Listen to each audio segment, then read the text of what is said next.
You know that you are the creator of your own reality. You know how that is so.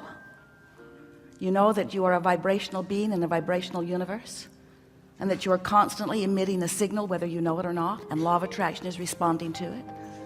So it's good for you to be aware of the signal that you're offering, which means you must be aware of your guidance system, which means you must be aware that there is another part of you that is reflecting a vibration also, which means that the vibration of you and the thought that you are offering is having a relationship with the vibration of the larger part of you and the thoughts that the larger part of you is having about the same thing in the same moment.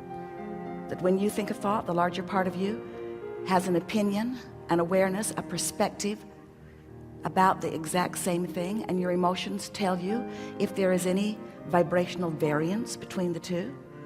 So when you hate someone and you feel that awful feeling of hate, that emotion is telling you that the source within you does not have the same opinion. And you say, that's just weird. Source within me must not have walked in my shoes, must not have read that letter, must not have heard those words. And we say, yeah, heard all of it, just took it differently, just continue to love anyway. Why would source continue to love when somebody doesn't deserve it? Because from the perspective of source, they always deserve love. And if you choose to not love someone, then you pinch yourself off. Didn't see that one coming.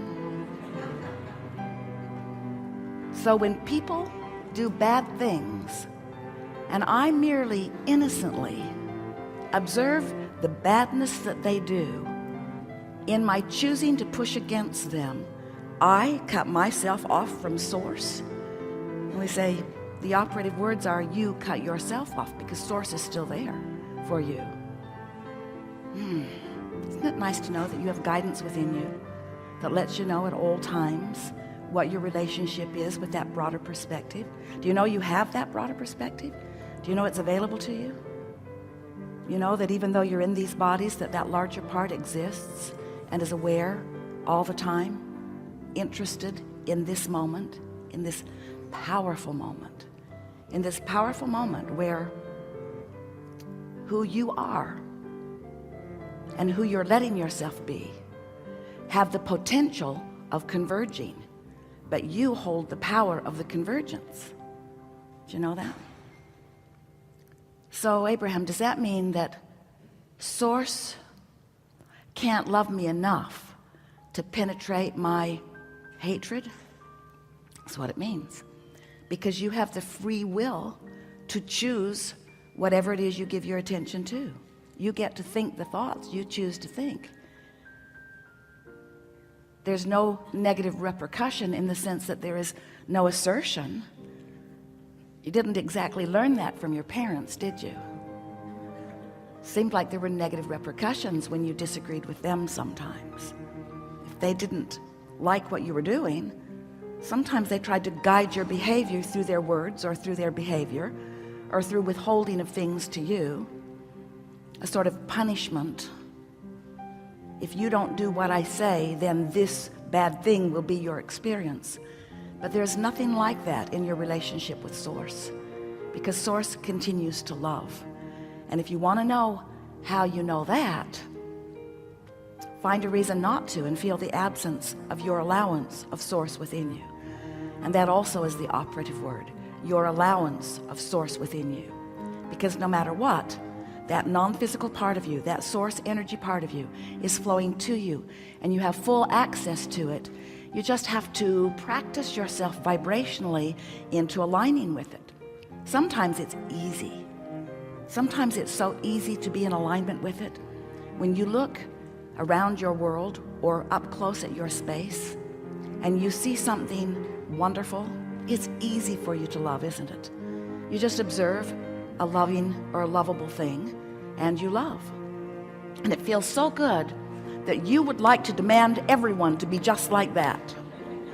If you would just behave, then I could be the loving being I was born to be. That's what you say to most people. Don't you know you're making me crazy?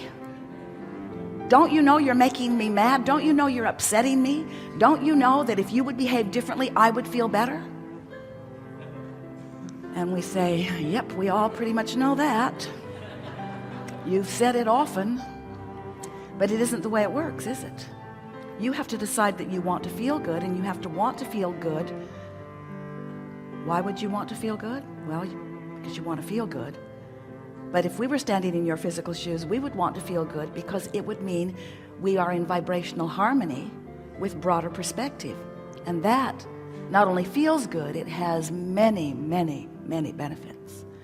When you sync up with that broader perspective, you have access to the energy that creates worlds. You have access to impulses and ideas and inspiration. You have access to all of the things that you want. You have access to everything you've ever wanted. You have access to all that you've sifted and sorted to discover. I know I don't want that. I want that. And when you discover something that you want, it is held in a vibrational escrow for you. We call it your vortex. Some people are annoyed with the concept, but it's the way that it is. You've been synthesizing life, and you've been coming to personal conclusions, and you have created a vibrational version of you. A version of you that is happier. A vibration of you that holds many things that you want, who lives where you want to live and looks the way you want to look and lives with who you want to live with. In other words, there's a vibrational version of you that is intact, a vibrational version that always precedes the manifested version. So this gathering is about not only how to hook up with the vibrational version, which you have over many lifetimes, and especially during this one, carved out the specific details of what you want to live. Hooking up with that vibrational version of who you are, not just because you want to have those things and be those things and know those things that you've been looking for, not just because you want the answers to your questions or the solutions to your problems, but because only in that full alignment are you living the way you intended when you came forth into this physical body. You said, I'll go forth and I'll reach for more, and I'll line up with the more that I've discovered, and then I'll reach for more again, and then I'll line up with the more that I've discovered, and then I'll reach for more again. More clarity, more love, more agility, more physical well-being, more mental stimulation, more things that are exciting, more things that are fun, more life experience, more. That's the mantra of this universe. It's why you come again and again and again. It's why you continue to add to, because you know, at least you knew before coming into this physical body, that you are an eternal being, and that there is no ending to that which you are, and that this life experience is perfectly established in order to be the perfect bouncing off place for you individually and collectively, but personally, to identify new intentions, new desires, new becoming, new expansion. So there's a basis of your beingness. We call it a triad of intentions of freedom and growth and joy. You are so free you can choose bondage. You are so free you can choose thoughts that pinch you off from your resources. You are so free that you can choose thoughts that are life-giving. You are free to choose. No one can think for you. No one can offer a thought for you. No one can vibrate for you, and no one can be your point of attraction. It's you. It's just you. You are so free that you can choose to feel however you want to feel in any moment. Freedom is the basis of your experience. Your quest is joy, because when you reach for moments in time where you feel that rapturous joy, that means you've discovered alignment with the whole of who you are. So that's the most important part for you consciously to be aware in this triad of intentions. If you let your quest be for joy, then you'll always, or most always, be in alignment with the broader part of you.